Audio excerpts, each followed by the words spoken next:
ರಾಜೇಶ್ವರಿ, ಪ್ರೀತಿ ಅನ್ನೋದು ಮಕ್ಕಳ ಬೆಳವಣಿಗೆಗೆ ಬೆಂಗಾವಲಾಗಬೇಕೇ ಹೊರತು ಬೇಲಿ ಅಲ್ಲ. ನಾನು ಎಂದಾದರೂ ನನ್ನ ಮಕ್ಕಳು ಎಂಜಿನಿಯರ್ ಆಗಬೇಕು, ಡಾಕ್ಟರ್ ಆಗಬೇಕು ಅಂತ ಕೇಳ್ಕೊಂಡಿದ್ದೀನ? ಇಲ್ವಲ್ಲ. ಅವರು ಒಳ್ಳೆ ಸಿಟಿಸನ್ ಆಗಬೇಕು ಅನ್ನೋದೊಂದೇ ನನ್ನ ಆಸೆ.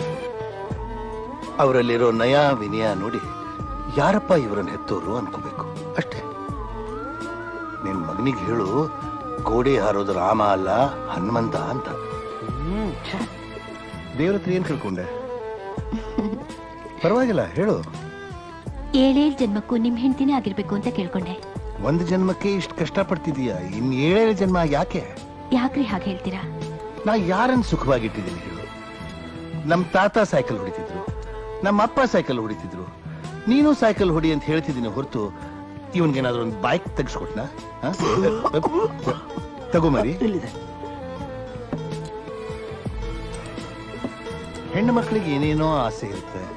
ನಾನು ಯಾವತ್ತಾದ್ರೂ ಇವಳ ಮನಸ್ಸನ್ನು ಅರ್ಥ ಮಾಡ್ಕೊಂಡು ಅದನ್ನ ಈಡೇರಿಸೋ ಪ್ರಯತ್ನ ಮಾಡಿದ್ದೇನಾ? ಯಾಕಮ್ಮ ತಿಂತಾ ಇಲ್ಲ? ಉಪ್ಪಿಟ್ಟು ಚೆನ್ನಾಗಿಲ್ವಾ? ಚೆನ್ನಾಗಿದೆ ಡ್ಯಾಡಿ.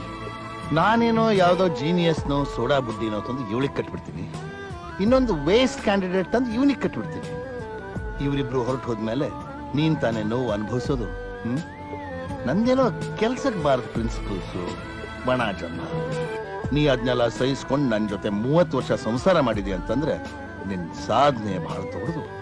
ಯಾಕೆ ಏನೇನೋ ಮಾತಾಡ್ತಾ ಇದ್ದೀರಾ? ಇದ್ ನಾ ಹೇಳಿದ್ ಮಾತಲ್ಲ ಕಣೆ, ನಿನ್ನ ಮಕ್ಕಳು ಹೇಳಿದ್ರು. ಅನ್ಕೊಂಡೆ.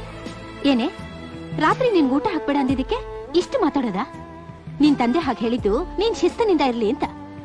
ನೀನ್ ಊಟ ಮಾಡ್ಲಿಲ್ಲ ಅಂತ ಅವರು ಊಟ ಮಾಡ್ದೆ ಮಲ್ಕೊಂಡ್ರು, ಅದ್ ನಿನಗ್ ಗೊತ್ತಾ? ನೋಡು, ನಾನು ನಿಮ್ ತಂದೆನೇ ಹೊರತು ನಿಮ್ಗೆ ಶತ್ರುವಲ್ಲ. ನಾವು ಕಷ್ಟಪಡೋದು ನಿಮ್ ಒಳ್ಳೇದಕ್ಕಾಗಿ, ನಾವು ನಿಮ್ ಕಷ್ಟ ಕೊಡ್ತಿರೋದು ನಿಮ್ ಒಳ್ಳೇದಕ್ಕಾಗಿ. ನಾವಿಬ್ರು ಬದುಕಿರೋದೇ ನಿಮ್ ಸಲುವಾಗಿ.